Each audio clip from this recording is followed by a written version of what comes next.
What's up everybody and welcome to another edition of AGR's Pop Culture Reviews. Now it's pretty much universally agreed that Neon Genesis Evangelion was a total mindfrack, and for good reason, whether it was the rather ambiguous sexual innuendo and double entendres, or it was the relentless religious symbolism and metaphysical narrative.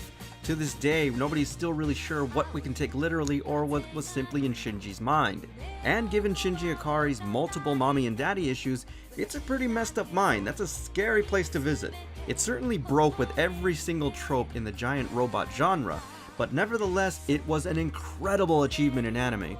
And even though I didn't know what the fudge cakes was going on most of the time, the art style and the surrealism in this anime was simply breathtaking. And of course, it gave us one of the most badass female characters in anime. So today we're going to be reviewing Flair's version of Asuka Langely Shikinami from the rebuild of Evangelion. Let's take a closer look.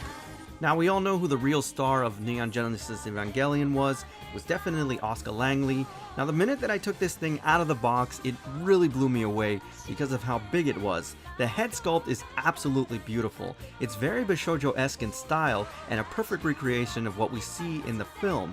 This thing is just beautiful. I love the hair sculpt. If you can see the individual strands off to the left look fantastic. I also love the color palette here. Her face is absolutely stunning. This is a really great job. Now the midsection and upper torso of this piece is really impressive. I love the color palette here, and it looks like they went with all of the plug suits combined. Essentially, the midsection of this piece is an amalgamation of both Rei and Asuka's plug suit. I also love the textures here. That wet catsuit look looks amazing, and if you'll notice, the skin tones are done very well. She even has this really nice tattoo of the unit that she pilots, which of course is Unit 2. It's a really nice touch, and I love the extra detail. The lower section of this piece is equally impressive. The stance here is so epic, and of course the boots that she's wearing is a little bit more inspired by Shinji's plug suit, and it looks great, guys. I love that beautiful purple color offset against the red accents, which looks fantastic. The heels here are done very well, and her legs just look so incredible. The offset against the skin tone looks really fantastic as well. This is just so beautifully done, guys.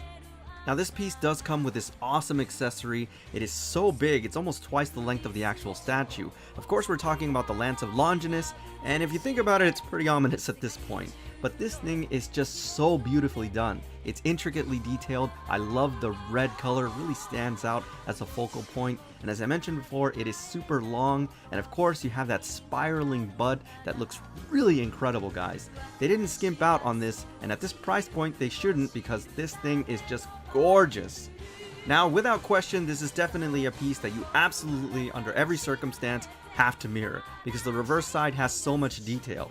As I mentioned before, the hair sculpt is just incredible, but you really get an appreciation for how well sculpted it is when you look at the reverse side. The two red meatballs on her head really stand out and give it this nice contrast.